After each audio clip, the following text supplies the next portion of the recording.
Assalamualaikum warahmatullahi wabarakatuh. Saya Aulia Kintan akan memaparkan jurnal internasional yang berjudul Resisting Global Universalistic Practices in the Range of Culture and Particularism in African Human Research Management.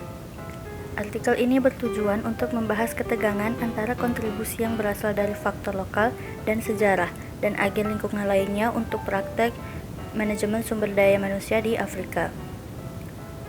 Data dikumpulkan di Human Resource Expo Afrika di Lagos, kemudian kuesioner dibagikan kepada 100 peserta. 100 kuesioner dikembalikan, tetapi tim peneliti hanya menyimpan 64 kuesioner lengkap yang memenuhi kriteria panjang layanan. Hasil penelitian. Yang pertama, praktek partikularistik yang bertahan di manajemen sumber daya Afrika. Sebagian besar peserta mengungkapkan bahwa mereka sering merasakan tekanan yang cukup besar dari penduduk setempat dan kerabatnya untuk memperkerjakan orang-orang yang dekat dengan mereka, misalnya kekerabatan dari mereka yang berasal dari kelompok suku yang sama. Dari data yang dikumpulkan, 80% peserta melaporkan masalah ini. Yang kedua, tekanan sosial politik dan normatif, penolakan manajer.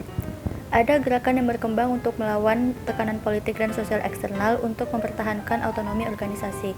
Tabel sebelumnya menunjukkan bahwa sebagian besar manajer percaya bahwa strategi dapat dikembangkan untuk memangkas bobot praktik partikularistik yang berpotensi merusak. Kesimpulan dari artikel ini adalah peneliti menunjukkan bahwa meskipun globalisasi terjadi, beberapa aspek penting dari manajemen sumber daya Afrika tetap dekat dan terkait dengan budaya dan tradisi. Temuan studi memberikan dukungan untuk argumen bahwa jika praktik manajemen sumber daya manusia dekat dengan nilai-nilai tradisional, mereka dapat menjadi bagian dari kemampuan dinamis organisasi Afrika, asalkan manajemen sumber daya manusia menyingkirkan praktik partikularistik beracun dan berusaha untuk mengintegrasikan nilai tambah komunitas dan praktek pembangunan kapasitas dari luar. Batasan utama dari penelitian ini terkait dengan fakta bahwa data dikumpulkan di satu negara. Faktanya, meskipun beberapa peserta berasal dari kebangsaan yang berbeda, mayoritas manajer SDM yang disurvei adalah orang Nigeria. Sekian pemaparan dari saya. Wabillahi taufiq wal hidayah. Wassalamualaikum warahmatullahi wabarakatuh.